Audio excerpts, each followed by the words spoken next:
Yun, what's up mga ka-Denlogs? Muling nagbabalik ang inyong lingkod, Denlogs. Yan. For today's videos, yes. Ayun, pupunta tayo ng Dyno Pro. Yan. Ano tayo? Remap ng ECU. Bakit nga ba tayo paparemap? Yan, tanong doon. Siyempre, since nagpalit tayo ng full exhaust, again galing from VMAX Racing Orion, ang ating V25 Black Edition full exhaust. Yun nga, paparemap tayo para ma-eliminate natin yung mga backfire. Hindi naman madalas, pero may pasulpot-sulpot siyang backfire. So, correct me if I'm wrong mga ka-Denlogs, no? Ang ibig sabihin pag nag-backfire yung exhaust is it's either lean yung mixture, di ba? May tinatawag silang rich pero alam ko lean ang tawag doon kapag nag-backfire yung exhaust mo. So yun, syempre papa-eliminate natin yung backfire para nga naman mas maayos yung sunog ng gasolina. Ang mag-remap ng ECU natin is si FI Motoclinic. Ipopost ko na lang dito yung page niya, tapos PM nyo na lang din siya. Sa price wala pa doon pa natin malalaman. Ang alam ko kay FI Motoclinic is wala siyang shop, or ang alam ko nakaka-base siya mismo sa Baguio, tapos parang lagari lang siya or by schedule ang niya, pag-remap niya. Ngayon, nataon na nagpa-schedule tayo parang 1 month before, no? Kababalik niya lang dito sa Metro Manila this week. Then sakto nataon naman na Saturday, kaka-out lang natin from work, then diretso tayo sa kanya. Wala pa tayong tulog mga lods. So yan, mamaya balikan ko kayo, i-cover natin kung ano yung mga gagawin dito sa motor ko about sa remapping. Then syempre discuss na din natin kung ano yung magiging resulta ng pagpapa-remap natin, kung matatanggal ba natin yung backfire.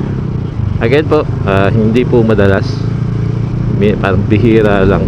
Kaya kanina nag-backfire siya from Alabang to QC, Batasan Hills. Nag-backfire siya mga 1-2 beses kasi binirit ko nasa tayo, flyover ng C5 along IPI. Yan. Again mga lods, balikan ko kayo after this traffic. Wah!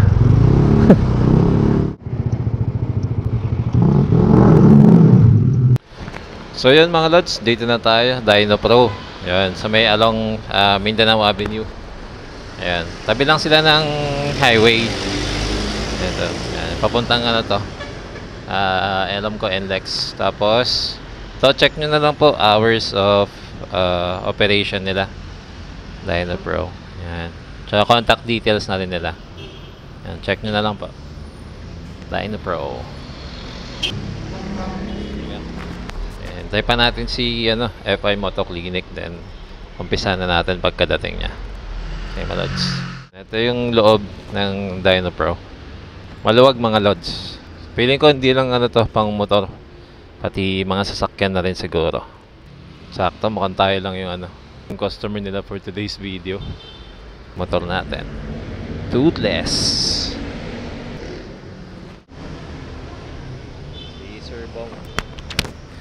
Testingin nila si Toothless na bago isa lang. Hindi naman madalas yung niya, yung backfire niya pero meron.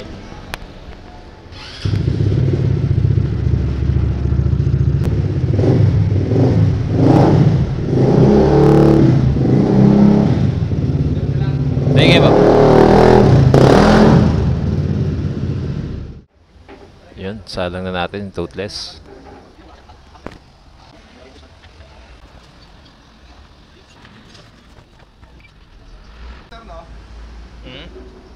AFR tsaka power lang, wala siyang limiter.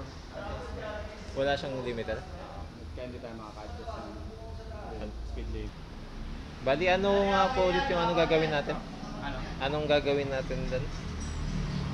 Tuning ng air fuel ratio sa gas, tapos konting ignition spark for power kung may bubuga pa. Bali, madadagdagan siya kahit konti. Dapat. Tapos, magiging ano na yung mixture niya, sir?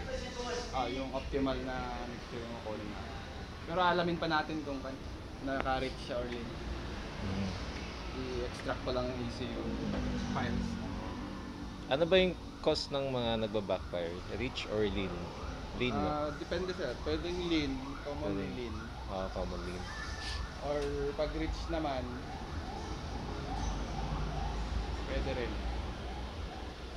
Or kung merong singaw yung dugtungan ng pipe.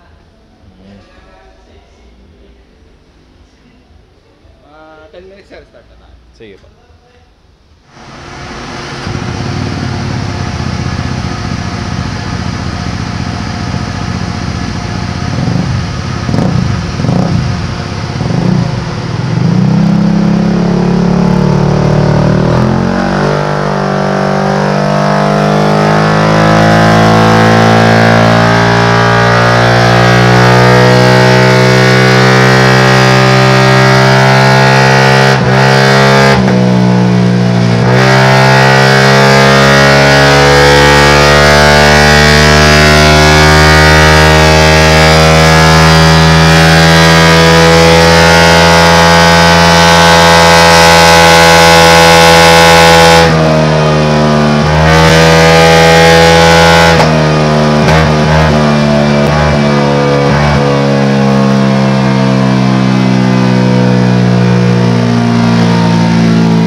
Stock niya, sir.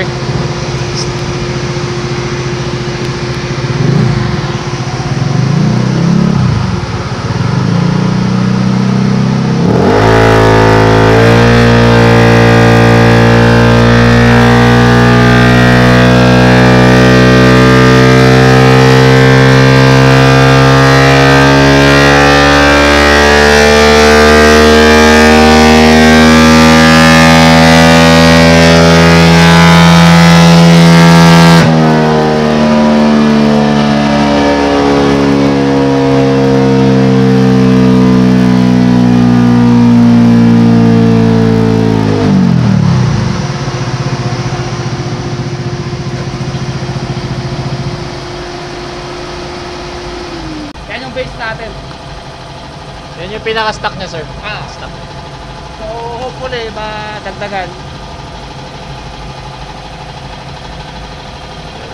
At yung air fuel ratio niya, ito yung target natin, yung line. At least kaso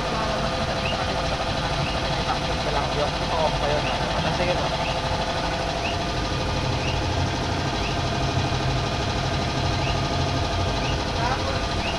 Lang ma-video to sir, no? Sige.